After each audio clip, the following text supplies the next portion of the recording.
something to his face. You dust. Hey, everybody. Hello again.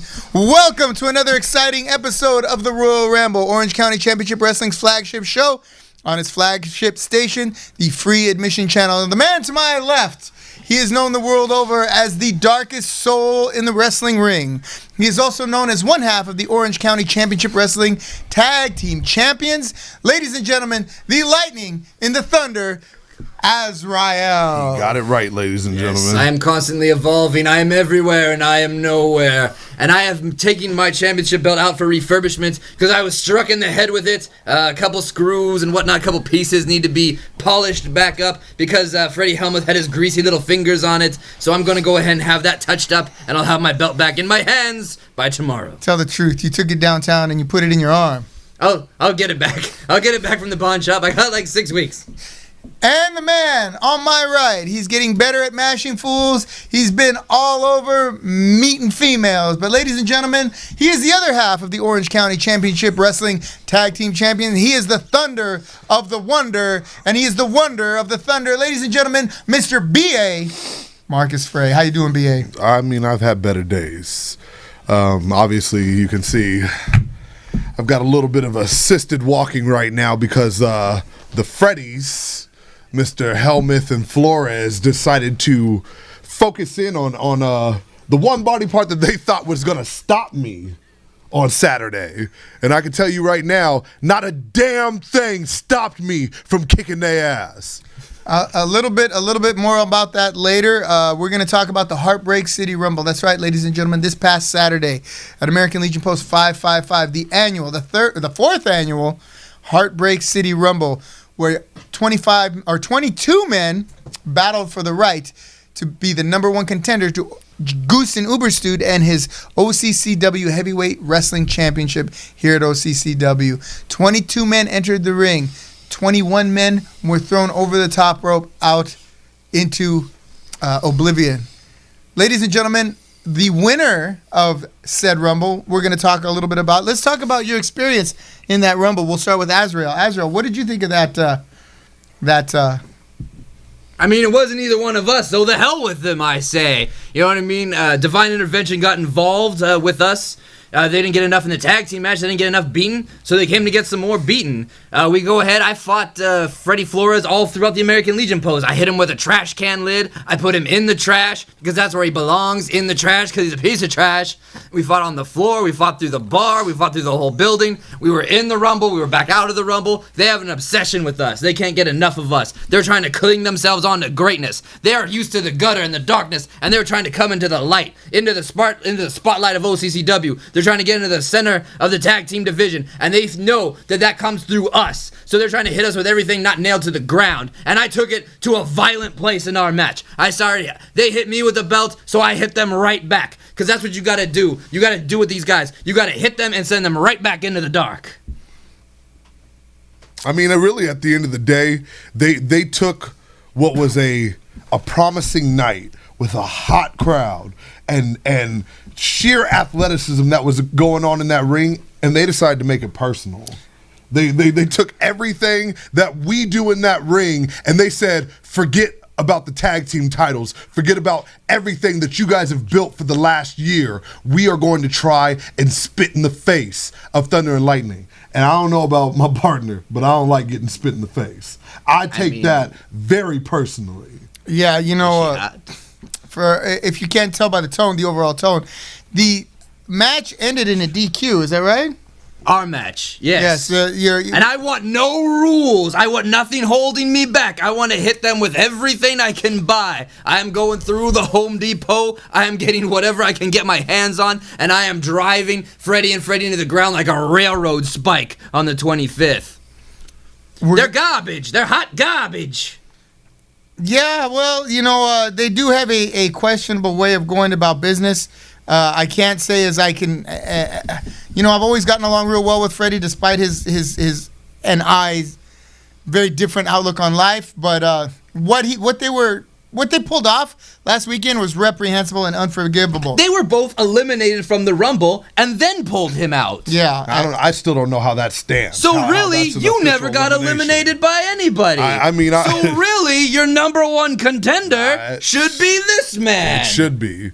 I could tell you right now that if it really came down to be between me, Mikey, and Tony Reyes, you damn sure would be sitting right next to the number one contender right now. If it was not for divine intervention. Never was eliminated. All right. Well, you know what? You certainly have a strong argument, and I will take it up with referees and such. And I could, with the stroke of the pen, I can make that number one contendership change hands. But let's talk about that. Mikey O'Shea, winner of the Heartbreak City Rumble, throws 22 men over the top. Well, not all 22 men. Actually, threw a couple. It was Tony Reyes and.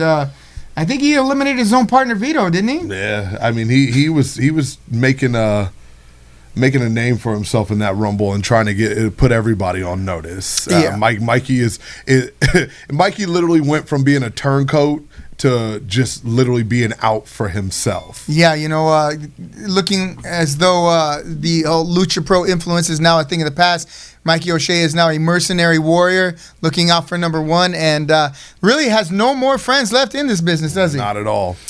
No fans and no friends. Yeah, no fans and no friends. I was surprised that, as Mikey turned on his friends, so did Mikey's fans turn on him. I remember a lot of the kids that used to be all about Mikey O'Shea, they'd see him, hey, that's the guy. He goes, hey, man, I can get you guys some passes to go to the Laser Quest. He has some influence over there. And they're like, I wouldn't take anything from you, Mikey O'Shea. Not at all. You go pound sand in a rat hole, you big jerk. I was like, whoa, all right. At least kids have some some scruples and morals, and that they're not going to just let Mikey O'Shea buy them off with some free video games. Mikey O'Shea's like, F them kids. Yeah, and they know that. They don't want to be playing the game and then have Mikey O'Shea come up behind him and shoot him and ruin their score. I mean, he would probably. That's probably why he keeps inviting only children, because he knows that's the best way to be number one.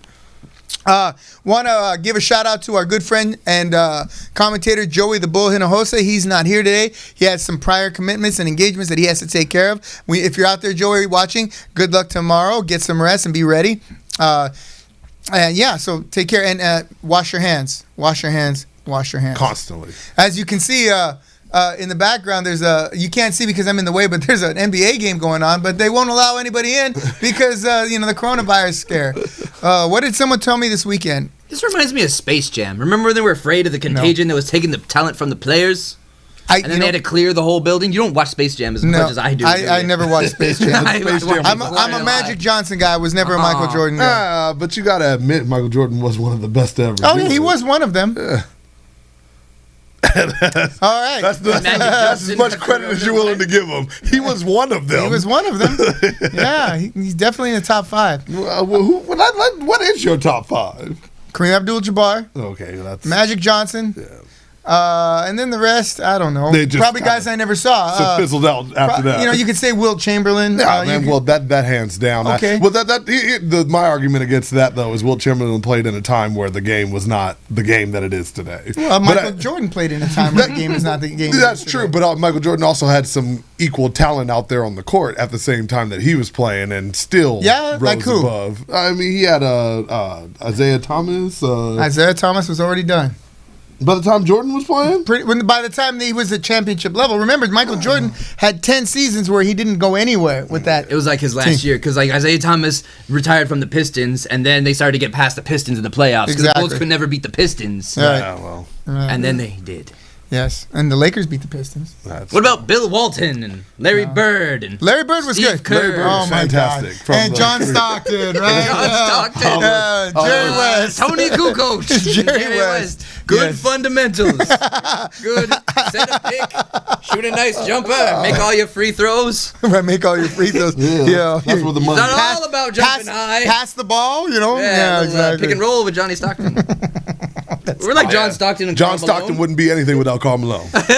Wait, what? Then we're not like that. And what exactly did Karl Malone do without I'm a lot John like Karl Stockton? Malone. Not much. No, he sat on the Wrestled bench. Dennis Rodman. Yes. He beat DDP. Yeah, there you go.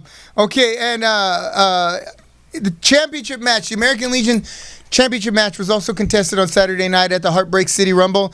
Joey Barone in a scintillating win over Snipes. I think we actually have footage of that. We're going to show that a little later, right, Robert? Yes, it should be there. I sent it to you.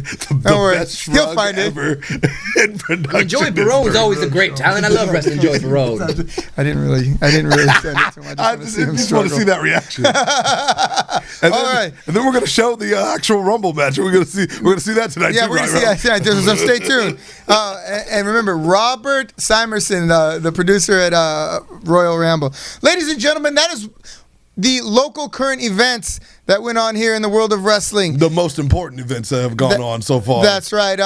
But in the world of wrestling, there are many, many, many news stories. And the man to bring them all to you is our intrepid correspondent, Mr. Jack Bruce Davidson, who, by the way, come on in, Jack Bruce. It's okay. Come on in. Made his ring debut this weekend at the Heartbreak City Rumble. I am shocked that he was able to go around the world and still get all this information after some of the whooping that he took in the Rumble match. You know, I mean, the man is showing that he's got some cojones on him. Oh. Really quick, Jason Heisel owns VWE, right? That's correct. He's watching right now, and VWE comes right here this Friday the 13th, at the De Lo Jiu-Jitsu School. They got Super Crazy, Mariachi Loco, Little Cholo, and we beat Mariachi and Little Cholo. I just want to point that out real quick. And they have TJ Perkins. I once trained with TJ Perkins. He's a very athletic young man, let me tell you. And then, they're going to be here on Friday. Jay, go ahead and send us your entire lineup here, and then we'll announce it as we go tonight. So don't miss out. Tickets are for kids are just $15, $25 for adults. We'll have everything you need to enjoy a show. You'll think you're at the American Legion Post again, if you know what I'm saying. All right.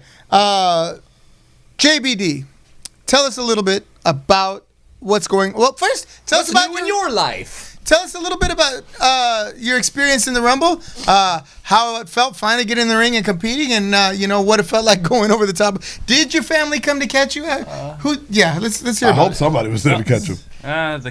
The ring apron caught me. Well, good. No, but it was a cool feeling being in the ring. Being able to land some offense. Obviously, my chest. It's like. Pretty beat up right now. Can you show the people the chest? Can we see the chest? You got a tattoo there. See, the tattoo's looking a little redder than it usually is. You can see like a little. It says Palm 25. It says Palm 25. It was Psalm 25, but after a few chops, it became Palm 25. Jesus Christ, you guys! You're not a big Bible fan, are you? Palm 25. I actually read the whole thing. All right. Read the whole thing once. I did. It was an interesting thing. I didn't like the way it ended. I didn't like the way it ended. But weekend in my filthy hotel room. It was a lot of braille on my chest by the end of the night. Yeah. I took so many shots. So, overall, do you think you'll get back in the ring, or was it just the one-time thing? Or I'll, if you'll let me. Well, I will let you, but Seize the day, young man. Seize the day. That's right. I know you. Nobody gets into the wrestling business to be anything but a wrestler, at first, or one thinks about getting into the ring. No, yeah. Other than getting into the ring, I have very few people go, you know what? I think I would love to be a manager. Usually the managers are either ex-wrestlers, the good managers, or guys who went through a couple of wrestling practices and like, I want to be a manager. Yeah, you don't want to do that anymore. I want to be a manager. You mean you don't want to take any bumps, you bitch? Right. All right, sorry. Deshade is watching. You know what? Get you a partner, Deshade, and come to OCCW and try to get a hold of these tag team championships. You got your buddy with the dad bod. I've got the body of a real god. Go ahead and come on down, and I will light you up like the 4th of July, boy. While Jack Bruce Davidson was in the ring, there was another Jack Cartwright that was in the ring, and you guys had a cartwheel. I'm sorry, cartwheel. I did a cartwheel. You did? Lit up the whole crowd. The crowd was begging for you. Talk about giving them what they want, boy. You really did. Yeah, I answered the people. Yeah. That's right. And you and he had some words in there. What was that all about?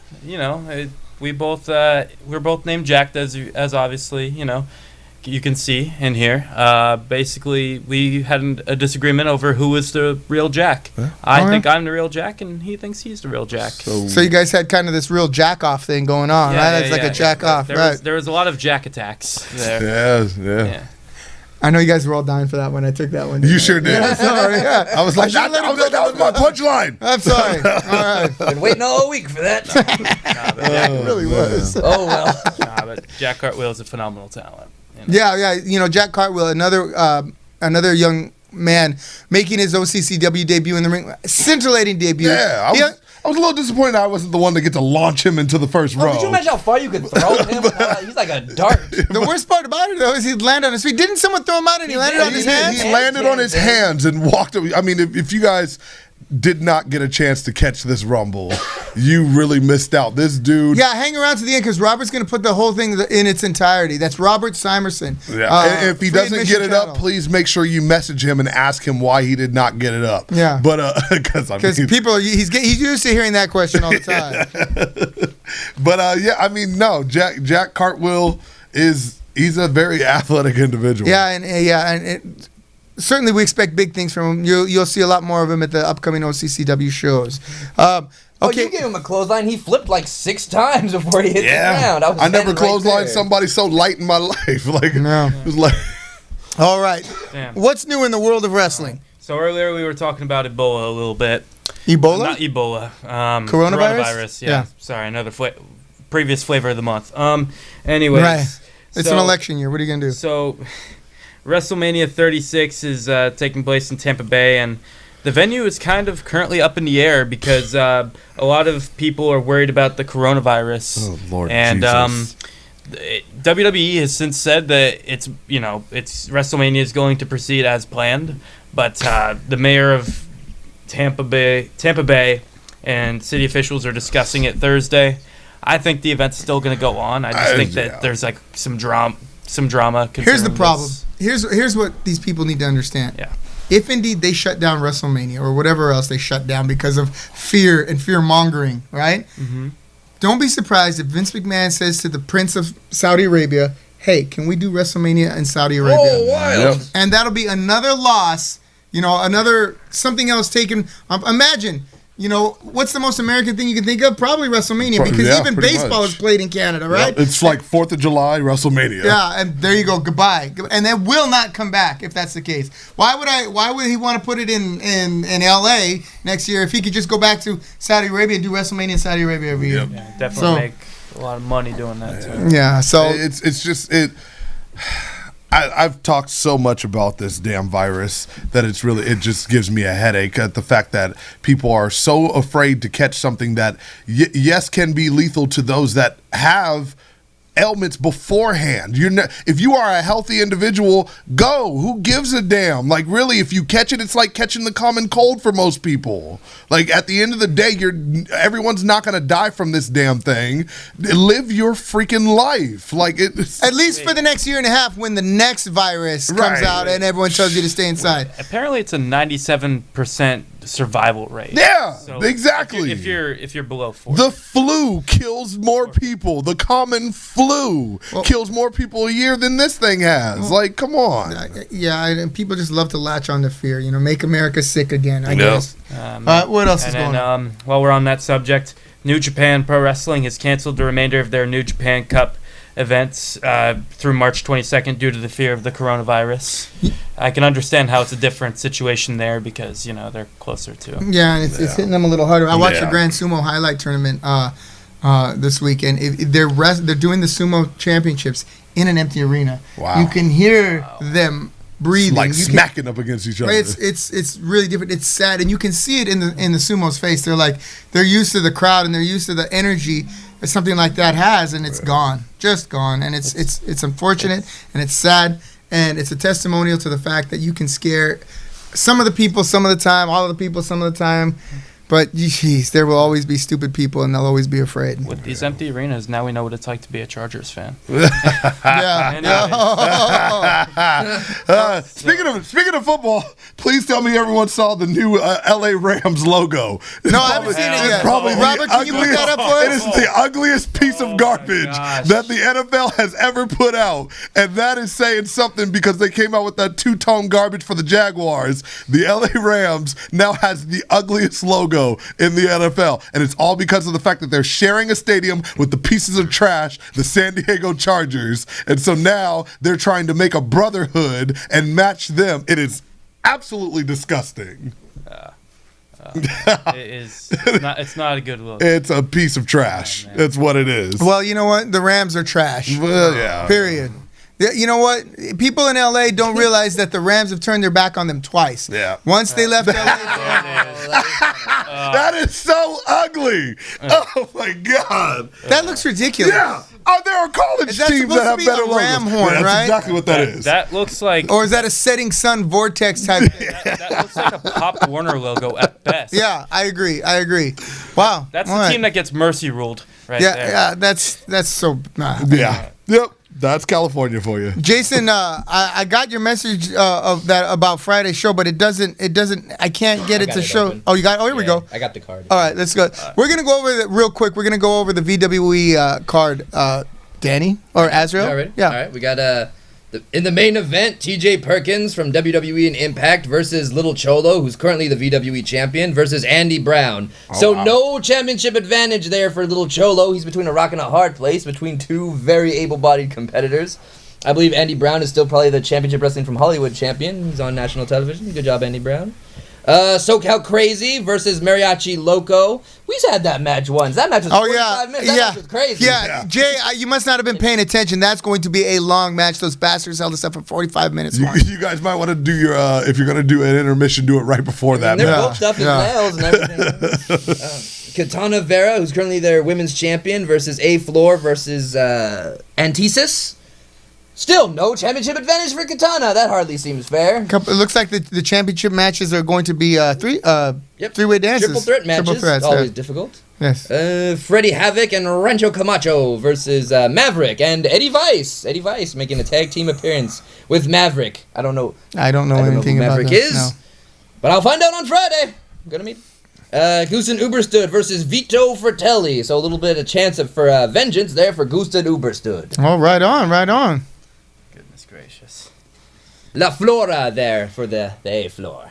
Gotcha. All right, so that's a lot of matches. Right. No, it's 5. I mean, That's- 5's a good number. that's a good number. At least the Mariachi and SoCal Crazy is probably going to be like an hour and a half. Hour and a half, yeah. And then, with no clear winner. It's They'll be okay. ready. Oh yeah.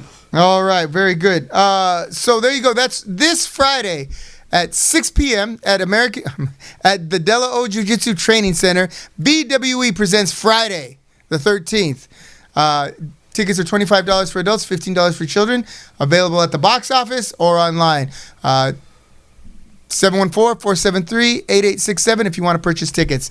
Okay, go on with your bad self there, JBD. No problem. Hey. Anyways, so the first teams have been announced for the Crockett Cup Tag Team Tournament. The 4 teams are the Rock and Roll Express, the Wild Cards, Rey Horas, and Elamita, I can't pronounce it, and Flip Gordon and Brody King. 3 teams have spots, and 1 team will be a wild card to be determined via a tag team battle royal. So is it the Rock and Roll Express, Ricky Morton and Robert sure Gibson? is. And Yeah. no, Boy, no Yep. disrespect to them, but there's a point where you just have to stop. No, if they can still bring No, it, if that's they're still fine. But paying here's me. the thing, yeah. But here's the They'll be thing: on they the didn't Saudi win. Showdown. They didn't win the tournament in 1985 when it came out. They're not going to win it. But if they, like you said, if they can still go, have you seen them wrestle recently? No, can they still go? It's tough to watch. oh, that's too bad. So- Well, I don't know. I mean, what they got to be in their 60s now, about 60 something. If they can, it's hard to say because I turned 50 this weekend, right? And I'm like, Right. And everybody's like, well, John can still roll, so you why get back in not? that ring, Johnny Bella. No, I ain't Beautiful getting Bobby no. Eaton. no, yeah. I would Bring go. them right here. Bring the Rock and Roll Express to OCCW. We'll show them a good time. I can stay up all night. I'm still a young man. How much you figure they charge to work a match? I don't know. Bucket What? fried Can you chicken. find that Ask out him. for us? What? Yeah, all right, find that out. Maybe. Absolutely. Hey, Maybe does if VWE have a tag team championship? I don't see no tag team championships on this thing. hey. I bet we could be their tag team champions. Jay, Give me a combination of 2 dudes, any 2 dudes on earth, and we'll beat them. that's right, they will. I guarantee it. All right, what else is going All on? right, so WWE star Razar has suffered a bicep injury as a result of his involvement in an 8-man tag match on Raw. These dudes aren't going to It's, last much longer. It's believed that he suffered a torn bicep. Basically, not the place you want it to. You don't want it to happen any place, but it's since we're on the road to WrestleMania. Road to WrestleMania. It's really bad timing. Well, it's also not a good look because they just came back from a hiatus because of injury. Yeah. So, it's one thing to say like, oh man, what a poor time for it to happen. But any time for them right now within the next year is a poor time because they just came back from it was like 8-month leave of absence because of injury. So when you look at these guys, it's like they should have probably stayed on NXT because they were throwing around guys and making a name for themselves there. They are obviously showing that they might not be able to hack it on the main roster. And people don't understand. It's a different world when you have to travel constantly, wrestle 3 to 4 times a week, and do all these different things that the main card requires. Maybe NXT is what's good for you because you're staying in one arena. You only travel when it's a takeover, and you're wrestling guys that you might be able to throw around and not get injured with. I don't know. It's sad because they were good. They were really good in NXT. Akam and Razor are their names. Yeah. Is it bad that I don't know what they? I don't know what they look like. They're the two huge Middle Eastern guys that were rolling with Seth Rollins, and, Buddy Murphy. Oh, okay. Yeah. Okay. All right, and then I'll never tear these beautiful biceps. No. Awesome. Anyway, so Chris Bay is set to make his Impact debut this week. Cool. He was briefly in 205 Live in WWE before signing with Impact, having a match with them a year ago. So, he was in FSW a lot. I've seen him a bunch of times. Mm-hmm. Oh, Jason just said that the Lucha Homies are the tag team champions. We beat them once. We could beat them again. Line them up. That sounds like a great idea to me. If you watch our match, I do the front flip thing. I do a lot of lucha stuff. I know what I'm doing. Just make sure you charge him what they charged me for that match. All right. Fantastic. I'll get my money every time. All right. Cool. And then Matt Hardy has been signed to AEW amid speculation of his landing spot after his WWE contract. Where's he going? AEW. Oh, that surprise! I mean, like really at this point, they've been building a storyline, and then even now he might be the one that Jake the Snake was talking about. But like, if he's not aligned with him, then he's definitely going to be aligned with what's that other Druid group or whatever, the Dark Order? Dark Order, yeah. Like they've been teasing somebody coming in to be the leader of the Dark Order, so it just only makes sense because Matt Hardy has so much talent when it comes to cutting promos and creating characters that, his in-ring ability might not be what it used to be, and even what it used to be wasn't that fantastic, but he knows how to tell a story. He knows how to build a character. So I think AEW is going to be the perfect spot for him. Because last week, if you listen to his last interview when he officially was a free agent, the first thing that he said was WWE was going to stifle his creativity. AEW is not going to stifle your creativity because there's nobody there to tell you, hey, that's not a good idea. Yeah, exactly. You can be as creative as you want. Exactly. Like a kid, like a 5-year-old with finger plates. Pull it back. Yeah, and while we're on a subject of a Hardy Boy, let's look at the other one. Jeff Hardy is returning to SmackDown real soon, I think this week. Oh, Lord. Or next week. And here's hoping, he could stay healthy and most importantly. Wait, which one's the broken one? Broken was Matt. Okay, so he's Jeff, the one. Jeff is broken, but he doesn't call himself broken. Yeah. Okay. Jeff is mentally just not. I don't know. Things haven't been easy for him. Yeah, well, I mean, No. it's that world that you live in when you cherish doing illegal substances just as much as you cherish getting in the ring, something is bound to go wrong. I pray. It's just okay. We could beat their ass. We could beat the Hardy Boys right now. Yeah, I go. Well, I got confidence. that's not saying a whole lot. Let's make them wrestle. I think a lot of people Express. could. Oh, damn. All right, and then a little bit of you were saying something about Precious. So speaking of Precious, Daniel Bryan. Jimmy Garvin's back in the news? I'm sorry, go ahead. Daniel Bryan had a wardrobe malfunction at the Elimination Chamber during his match versus Drew Gulak. Oh, he showed his. Did he show thank- his Precious? Yeah, he showed his real goat face. Oh my God! It was like during like an apron suplex and He showed his American Dragon. So to there speak. you go. He used to be called American Dragon. And I knew that. No, you didn't. Brian Danielson? Oh, okay. Yeah. Brian Lloyd Jones. No, you didn't. And then to wrap it up, Was it really hairy? I mean, because he's got like the big beard. All right. Let's move on. he's a hippie. What do you think? Anyway, so You're so- really, it's like an egg in an eagle's nest. all right. More of And the then- news. And then Edge returned at Raw this week and RKO'd Randy Orton and proceeded to concerto MVP. MVP has been getting his ass kicked all of 2020. I mean, MVP has made it obvious that he's done Yeah. with actual in-ring. Yeah, look, let me tell you something. Competition. I went to a PCW match about 4 years ago, maybe 5 years ago, and he lost a body bag match to the Sheik, and the Sheik actually put him in a body bag. If that doesn't tell you he's done. Yeah, and that was 5 years ago. 5 years ago. Jesus. Yeah, I put him in a body bag. I was like, what? Yeah, You know, and I mean, he didn't even fall short of saying that he was done. He even came out on Raw and said he's ready to start the next chapter in his career, which is being a manager. Which, I mean, I could see him being a better version of a manager for like a Bobby Lashley or something like that. But at the same time, it's like, to sit there and take a concerto from Edge. Isn't that how they get rid of people? That by giving is. them the That's how concerto? they're writing them off. Like Matt Hardy. That's how they did with Matt Hardy. Now he's LVP. Yeah. Okay. Pretty much. All right. Cool. And And that's it. that's all I got. Ladies and gentlemen, I want to thank Jack Bruce Davidson, congratulate him on making him his ring debut, ring debut, and wish you much luck in the future. I'm more than happy to sign you to other matches. Maybe we'll have a match with you and Jack Cartwright, and you can get that Jack thing right off. Jack on the ladder match. Jack, yes, Jack, Well, Jack. Jack be nimble, Jack be quick, Jack get out of here right quick. Jackie B. Get out of here, you make me sick. I'm just kidding. Thank you, Jack Bruce Davidson. Thank you. And by the way, we didn't get a chance to take a look at this brand new Ren Spooner shirt that he's got on. Yeah. Look at that. Look at it. No invisibility, nothing. Look at that. That one's just clean. Nice. He got that with all the money he made from the show. Oh, This must weekend. be nice. Yeah. Want money. Hey, get out of here. Are you calling me cheap, son of a bitch? I'll kill you. All right. Ladies and gentlemen, we have come to that point in the show known as topics. Yes, that's right, topics, where I present a topic to this distinguished panel, including Jack Bruce Davidson, who's sitting on the wrong side because the microphone's over there, right? And they will have 1 minute in which to comment on said topic.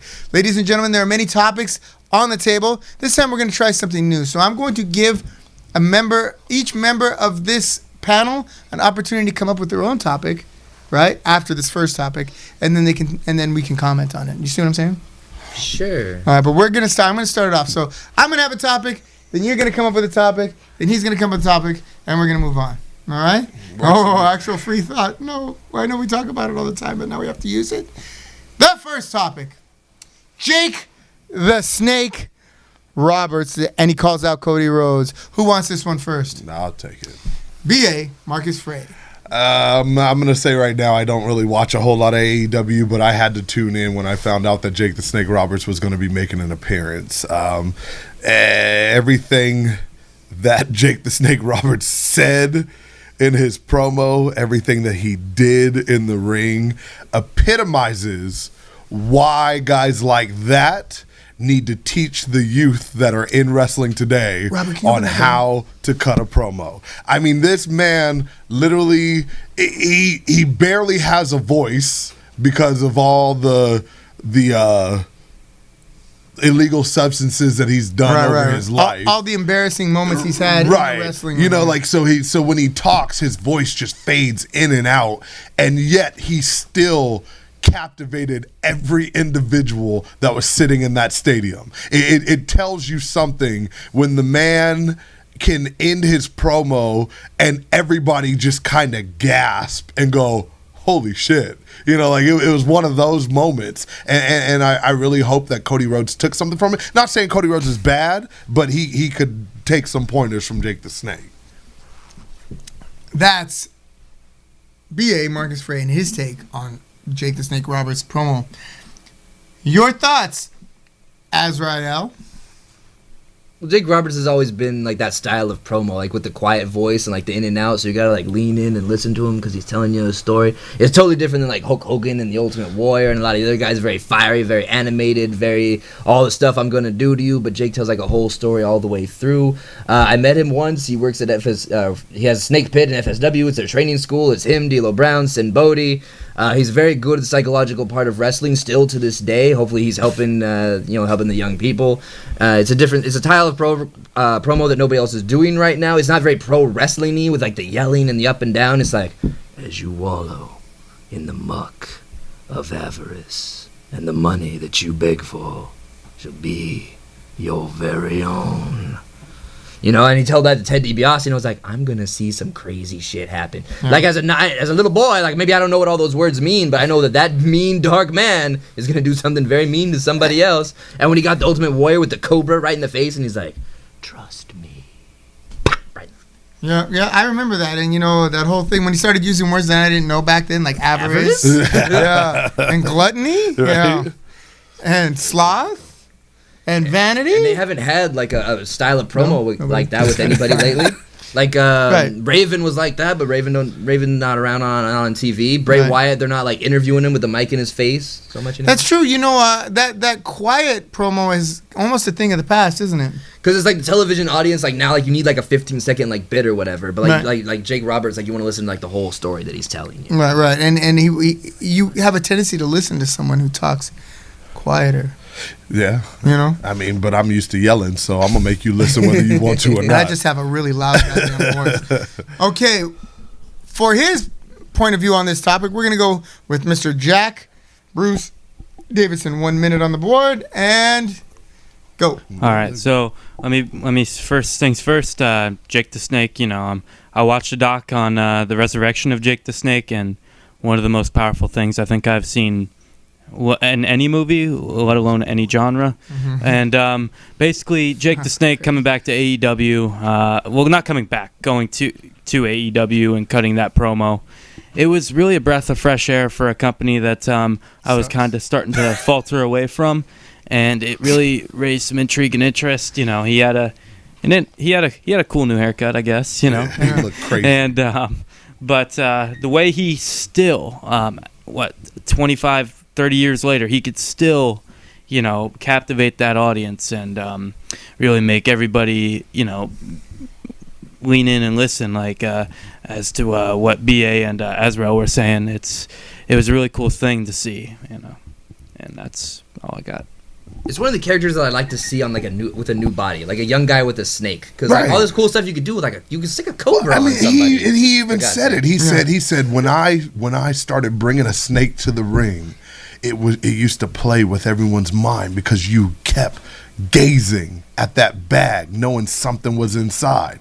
He's like, now I'm gonna be that snake in the corner of the guy that he's pushing. And the thing is, they didn't even reveal. That's the best part about the promo, was they didn't even reveal who he's gonna be in the corner of. But it made you go, if Jake the Snake Roberts is gonna be there, I want to know who he thinks is gonna be the next him, who he is backing and saying, this guy. So do you think someone like who's that one big dude, Jack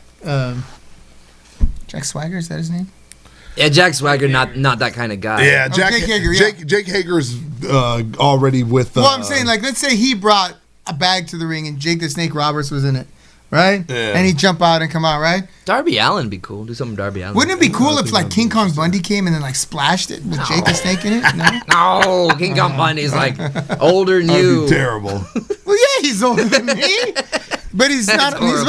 Not by much. That'd be kind of cool, don't you think? Like Jake the Snake's in the bag, and here comes King Kong Bundy. Just to squish it. Did you ever see when he did that to his snake? When Jake the Snake Roberts brought Damien, was the name of the snake? Yeah. Wasn't it Earthquake? I remember Earthquake sat on the snake, and I think that really killed the snake. Maybe it was Earthquake. It was Earthquake, because I remember him being real upset about that. And so you brought that up again. Oh yeah. In my mind. Yeah. I'm sorry. Why? Sorry. Dead squish snake sandwiches, right? All right. Does anybody else have a topic that they would like for the rest of us to answer? Anyone out there in the listening audience or viewing audience? JBD?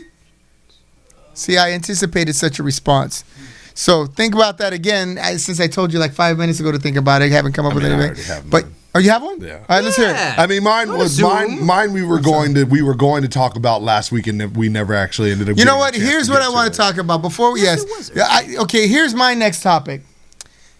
Defending your title on someone else's show. All right. Wait. Unsanctioned defending your title. This past weekend at Lucha Pro, our OCCW champion took it upon himself to take the title, unbeknownst to me, and put it up in a hostile territory against a fellow OCCW wrestler. Now, in hindsight, you could say, well, that was pretty smart because it was going to stay in OCCW. But you know those people. I mean, at the end of the day, I was going to walk away with it. So, but if you don't have a sanctioned contract from the organization that says this fight is for this championship of this organization, it wouldn't change hands. Say I'm the UFC Right. middleweight champion, and a guy knocks me out in a bar. He doesn't become UFC middleweight champion. Here's the problem.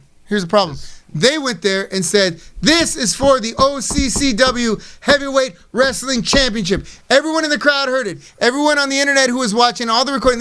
If BA wins that title, now that title, oh wait, no, and I have to say, it isn't. But no, like now Azrael, it hurts the title. It does and it doesn't, because like Azrael said, because of the fact that there was no contract signed, the announcer can say whatever he wants. Right. The Spanish speaking crowd can cheer whatever they want, but at the end of the day, I can't believe you guys do not see my point of view. I mean, I can see announce it. my match for the WWE Championship. That don't make it true. Exactly. Like that, all the organizations involved have to sign the paperwork. Okay. However, who's the champion now? Goldberg. So, but if Goldberg shows up at I Lucha keep Pro, forgetting about that. or whoever it is, who has the title? Yeah, it is Goldberg. Goldberg. All right, It's terrible. if Goldberg shows up block it out of your at mind. Lucha Pro with the title and says, "Hey, I'm wrestling Danny for the title," and then you wind up winning, where does that leave Vince McMahon?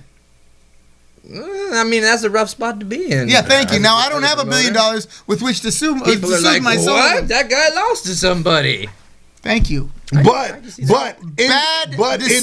all the way around, in defense and that will not go in defense of dealt Gustin, you said Bill Goldberg would come out and say, "I'm defending." Gustin never said he was defending his title. He shouldn't have had the title there. Well, I mean, He shouldn't have had the belt there. Your champion is representing He's your a fighting company. champion. He's all full of he piss can and vinegar. So Unbelievable. what he did was he came Germans out are to fighting people, John. tell people there to show them fight what a bigger, real stronger. champion looked like, since they knew him as their Lucha Pro champion for so long. All he was doing was showing them what a real title on a real champion looks like. And Bill Chu is watching, ladies and gentlemen. Hey, Bill Chu, how's it Go to going? bed, Bill Chu. What's up, Gumby? You need your beauty Gumby. rest. Not Gumby Get your because rest, you're Bill flexible. Chu. Gumby because that's how you all eat you your have is food. gum. I get Kayla, you John can't see Cena that. does not suck. I got a K-Cat here that says talk about how much John Cena sucks. John Cena does Cena's not a suck. 15-time world champion, woman, and he's done more Make-A-Wish appearances than any combination of living human beings. That man has cured diseases in little children with his enthusiasm and his hustle, loyalty, and respect and whatnot. And he can squat like 1 billion pounds, and he could beat up your dad. Not only that, all right. And he's a Marine. Everyone talks about how they wanted Hulk Hogan back. Remember, for the longest time, one more match. Right. To talk about how great Hulk Hogan was. Yet they have the audacity to criticize Cena's in-ring work. Yeah. Are you serious? Yeah. Are you serious? The same people that back people like Ultimate Warrior and Hulk Hogan can't trash John Cena. No, because John Cena has more athletic He does ability a in his pinky springboard toe. cutter and a flying leg drop in the K-Cat, love you. You're gorgeous. You're sweet. You're kind, and all this. However, you are also wrong about John Cena. You don't have to be ugly to be wrong. No, yeah. But being pretty doesn't make you right. Right. All right. If it were, I'd be right all the time. All right, let's hear your topic. Once again, we're back on the subject of topics, ladies and gentlemen. 1 minute to respond to said topic. So I think we all responded to K-Cat's topic, so I think we're good there. So my topic, we've talked about this before, and I know everyone's going to kind of be like, oh, here he goes again. But we were going to talk about this towards the end of Black History Month, but I was going to just kind of talk about the usage of the ethnic talent in the mainstream wrestling scene. So wait a minute. That's a pretty broad topic. So kind of bring it down to one or two words. So What I'm looking more so is WWE's usage of black Black talent. people? Yeah. Black people in WWE? Yeah. On I'll take Super that one. Showdown, they were 0 for 6. I mean, that just to give you an idea of what we're talking about. All right, put And that up for Ricochet me. got bounced like a I'll basketball. take this. This goes back even further than the last several years. This goes back to my childhood and probably before. Yeah. But in my childhood, the most popular wrestler in all of the WWE for a long time was Rocky Johnson. Yep. Rocky Johnson was in a title run with the Magnificent Morocco for the ICC or the Intercontinental Championship, right? From everywhere he went, from New York to LA and all places in between, maybe not in the South, but he was the hands down favorite. The crowds were louder. The crowds were full. Every time I went to see Rocky Johnson wrestle for that title, the place went off the hook. Never won the title. All right? They wound up winning. Him and Tony Atlas wound up winning a tag team title, which they held for all of 8 weeks. 8 weeks, and it was gone. After that, men like Ahmad Johnson came along, never won the title. Booker T came along, had the title for what, a day and a half? Yeah, well, All he was disrespected completely. Okay, he showed, and then The Rock. Okay, The Rock was the champion. How many times? Only claims to be black during Black History Month. The rest of the time, he's Samoan. So the WWE has never, will never, can never, ever give the black wrestler the same kind of attention or focus that they give every other ethnicity in wrestling. All right, that's all I have to say about that. People always use the example of The Rock as like he was black and he was champion and everything. But look at this. Whenever Steve Austin was healthy, he beat The Rock. Yep. Whenever Triple H was healthy, Robert, he beat came The out Rock. on top of The Rock. Yep. And The Rock is like a once-in-a-lifetime Muhammad Ali style of talent. So Right. it's not like, well, there was one occasion of like him being... He was undeniable because the guy was that good. But if you had an equally talented human being that is black and an equally talented human being that is white and is the white human being that is winning over and over again... It should at least be even. And you have like the 2 matches where Stone Cold beat him twice in a row. And then, yes, Rock took the 3rd one, but that was when it was over. Like, Steve was on his way out, and you couldn't possibly go another way. Mark Henry had to be the world's very strongest man, number 1, to become their champion. And Vince told him, if you come in 2nd place, there ain't no spot on the roster for the 2nd strongest man. So versus other people who have been champion, like Jack Swagger, who was not the world's strongest human being. Or for best fighter in the example. world. Or the best fighter in the world. Right. So it's like, it's not... I see Leo Rush as NXT champion, and that's cool. Or NXT cruiserweight champion. Yeah. Okay, it's not like they've never had the belt on them. That's not the same. But if there's equal opportunity between the 2 of them, and they pick the one over the other, that's what I call... That's racist. Well, and here's what I'm going to point out. And everyone can say, oh yeah, Kofi Kingston did it. Kofi Kingston did it. They did the Kofi Kingston thing For a week? for a few weeks to appease the crowd because they were hot on Kofi Kingston being champion. But look at the way he got treated as soon as they said you're going up against Brock Lesnar. God damn it, if I will be remiss if I don't say that even freaking who was the last guy that just went up against Brock Lesnar? Most people would have gotten a chance to fight him back for it. Ricochet put on a better show against Brock Lesnar than Kofi Kingston did. That to me was the biggest slap in the face because it was like, oh we'll give you a champion to go up against it that is believable to be beatable to the people in Daniel Bryan. Which is fine. I get it. Daniel Bryan's a smaller guy, but to then say, okay, well now Kofi Kingston's going up against real competition, and then for him to lose and not even think twice about trying to stay in the main event picture. Like let's really look at what's going on. People like you want to sit there and you want to argue it, and plus I'm gonna pull this out, and you guys can disagree with it all you want. Mark Henry never represented the company as the WWE champion. He represented the World Heavyweight Championship, which everyone knew at that point in time was the secondary title. I am talking about representing the company. I'm talking about being the face of your company. Well, and it baffles me because Michael Jordan, LeBron James were the face of the NBA. Right. Geez, everyone from Henry Aaron to Willie Mays to whoever. I don't know if there's a face of. Yeah, the Houston Astros are the face of Major League Baseball now. I mean, you even have what's his face? Patrick Mahomes. Mahomes is half black, and he is now the face of the NFL. No, you know, it will still be Tom Brady for a long time. You know, but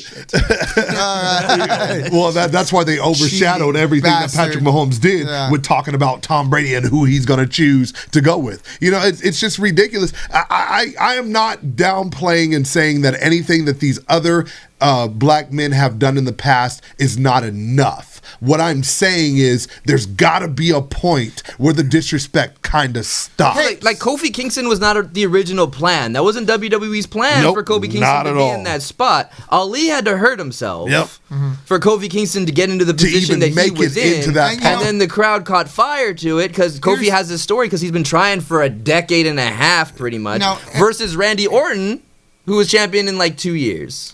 Now, who would you say has bought the most wrestling tickets in history? Is it white America, Hispanic, or Hispanics, Asian? And you got to say it's probably white America, right? Right. Who's spending the most money now?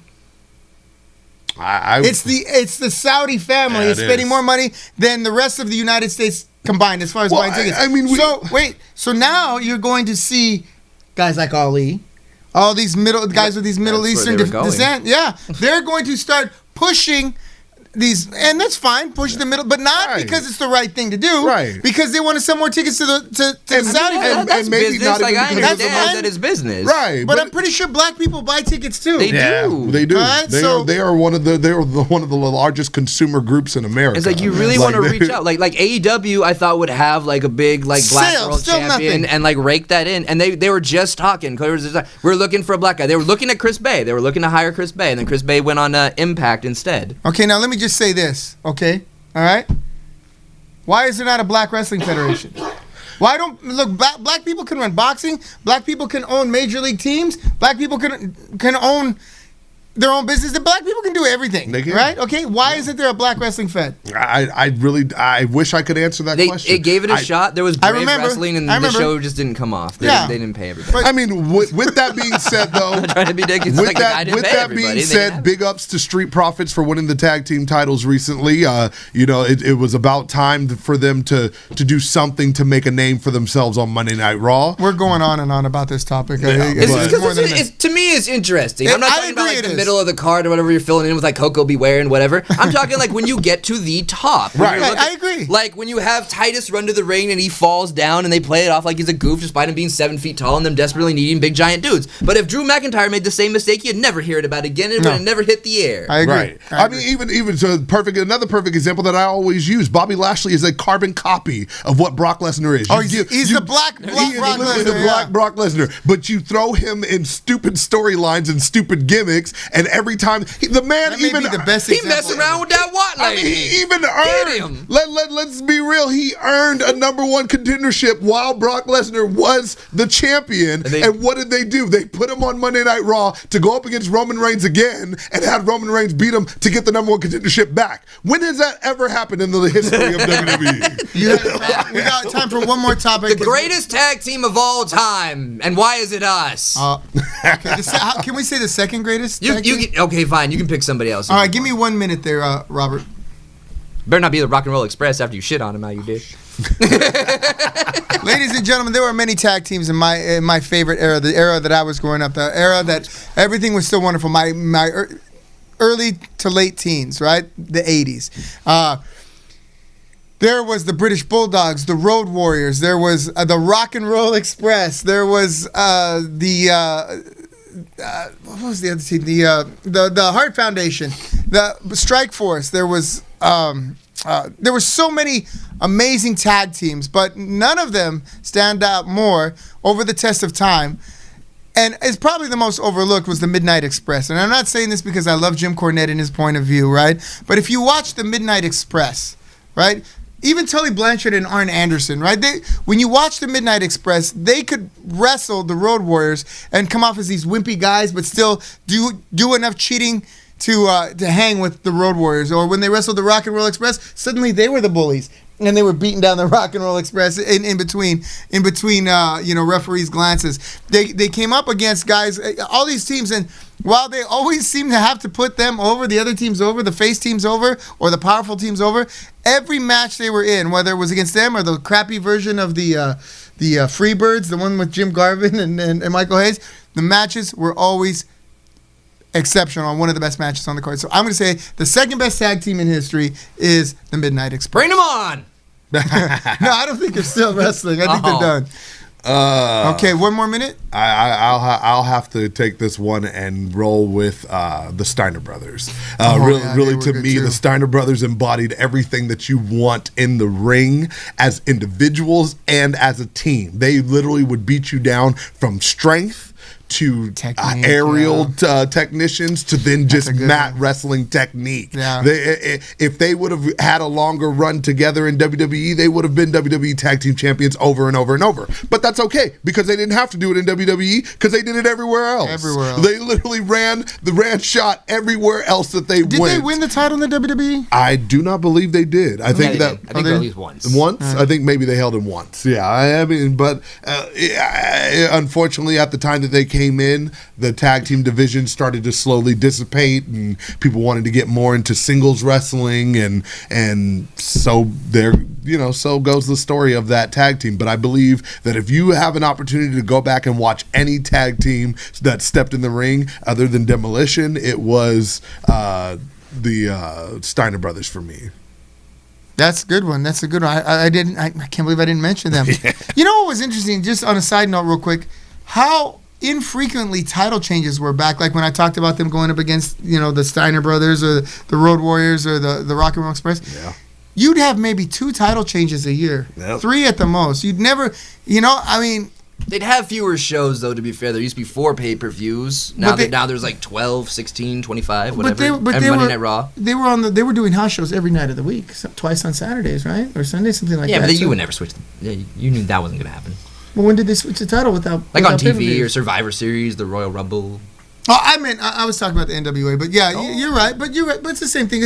It was neat when Starcade. when the title didn't change hands every Oh, you mean like with with Thunder and Lightning? We have held these tag team titles for the better part of a year, and not one team. The tag team division. I mean, because here's the thing: everybody wanted to sit there and talk about La Raza. La Raza held the titles for a long time. No, La Raza lost the titles to Suburban Justice and had to get them back, and then they sit there and want to try to say that didn't count and that they were the longest reigning tag team champions. We are the longest reigning tag team champions in all of Orange County. So if anybody out there thinks that they're big enough and bad enough to come and try to take these titles from us, please believe I don't need this. I don't need nothing else. I got my tag team partner, and I got my God-given ability to be able to step in that ring and walk up and down anybody's ass that comes into the ring with us. I'm getting my tag team title refurbished. I'm getting my tag team partner refurbished. His knee's going to be good as new, 110%, and I'm going to take that crutch and I'm going to wrap it right around Freddie Helmut's head there on the 25th.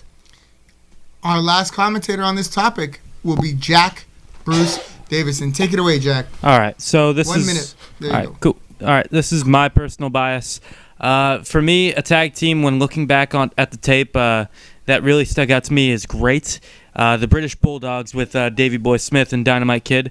Just the technical brilliance that happened during those matches, 30 years ago that shows off tag team elements that are still seen today in the Revival and all these cool tag teams, even the Young Bucks with their technical high flying, but basically I just like the way that they did their thing. They were big, they were strong, they came out to the ring, they had the British the British thing going on, and that's really all I could say is that they were just their matches were always a pleasure to watch, and they were over with the crowd because they had what was it, Matilda the Bulldog coming out with them. You know, how can you not cheer for that good boy or good girl? Yeah, the only thing that took away from the greatness of the Bulldogs was their brevity. I mean, they didn't last real long like the Hart Foundation did. If they could have gone longer, they probably would have been known as one of the greatest. Absolutely. Like if they had a run as long as the Road Warriors, you know, they